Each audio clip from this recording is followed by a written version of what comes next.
अदालत लगी हुई थी। सामने दो व्यक्ति खड़े थे और क्राइम कुछ ऐसा था कि दोनों में से किसी एक को फांसी होनी थी। और 5 साल गुजर जाते हैं लेकिन अदालत ये तय नहीं कर पाती कि आखिर मुजरिम कौन है, क्योंकि सामने खड़े दोनों शख्स जुड़वा भाई होते हैं, दोनों का एक ही डीएनए होता है और दोनों की एक ही मिलती जुलती शक्ल है। और ये सच्ची घटना है 2003 की। मलेशिया में भारतीय मूल के दो जुड़वा भाई सतीश राज और शबरीश राज रहते थे।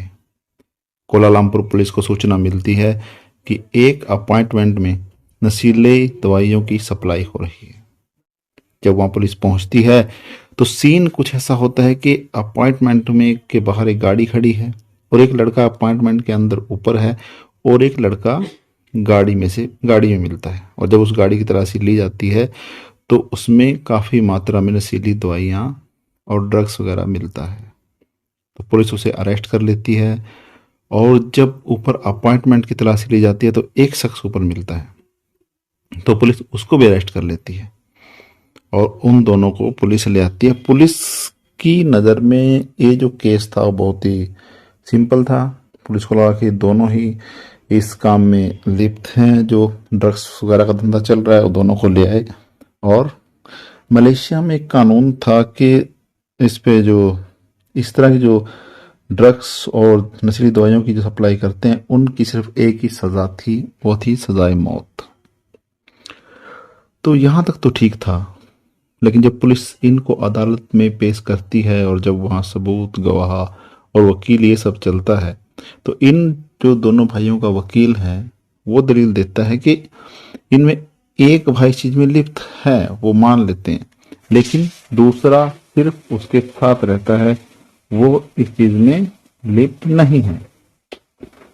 तो अब समस्या ये थी कि पुलिस के लिए ये तय करना मुश्किल हो रहा था कि जो शख्स उनको गाड़ी में ड्रग्स सप्लाई के साथ मिला था वो कौन था और जो ऊपर अपार्टमेंट में था वो कौन था।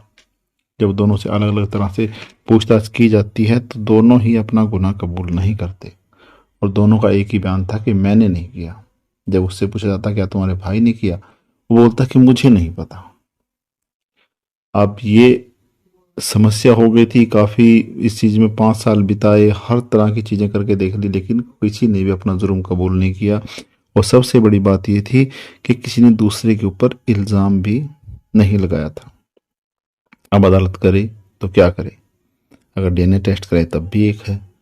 अब अगर दोनों को सज़ा दे नहीं सकती, क्योंकि वकील का मानना था या उसने इस चीज़ को प्रूव कर दिया था कि कोई एक इनमें सही है, दोनों गलत नहीं है। अब अदालत मानती है कि बेशक ही एक मुजरिम जिंदा बच जाए, परंतु किसी बेगुनाह को सजा नहीं दी जा सकती। और आखिरकार ये फैसला किया गया, इतिहास का शायद था पहला फैसला होगा कि जब अदालत ने कहा कि आप इन दोनों को बाइज्जत रिहा किया जाता है। और ये फैसला सुन के वो दोनों भाई रोने लगे और एक दूसरे को गले लगाया, क्योंकि कुछ वक्त तक ये लग रहा था कि शायद किसी एक को इनमें से फांसी होगी। कभी कभी कुछ ऐसी घटनाएं, कुछ ऐसी चीज़ें हमारे सामने आती हैं जिन पे यकीन करना बड़ा ही मुश्किल होता है कि उन दोनों भाइयों का जुड़वा होना और उन दोनों का जो एक ही बयान पे टिके रहना, उनको फांसी के फंदे से एक भाई ने दूसरे भाई को बचा लिया। और फिलहाल अगर आपने देखा हो, इस तरह की एक मूवी भी आई है रेड, RAD रेड, जो साउथ इंडियन मूवी आई है, अभी 2022 में रिलीज हुई है। उसमें उसको अगर आप नहीं देखा तो आप ज़रूर देखें। उसमें भी कुछ इसी तरह की कहानी को दर्शाया गया है। दो भाई होते हैं और कोई एक मुजरिम होता है, लेकिन लास्ट में उन दोनों को रिहा किया जाता है। और ऐसा पहली बार नहीं होता, इसके बाद भी एक घटना सामने आई 2012 में। साउथ फ्रांस में एक जगह है मार्कली, जहाँ 6 लड़कियों का रेप होता है और उनमें से एक लड़की पुलिस को अपने FIR दर्ज कराती है। और जब उसके सैंपल और डीएनए वगैरह मैच करते हैं, उसमें 2 लोगों को पकड़ा जाता है, वो दोनों जुड़वा होते हैं। जब उनको लड़के के सामने पेश किया जाता है तो वो बोलती है कि वो पहचान लेती है कि हाँ यही था, लेकिन जब उससे पूछा गया कि दोनों में से कौन था, तो वो ये तय नहीं कर पाती कि दोनों में से आखिर में मुस्लिम कौन था, किसने रेप किया था।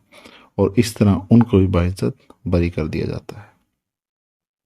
तो ऐसी ही अनोखी और सच्ची घटनाएं की कहानियां जानने के लिए मेरे चैनल को सब्सक्राइब करें, शेयर करें। फिर मुलाकात होगी एक नई कहानी के साथ। तब तक के लिए जय हिंद, जय भारत।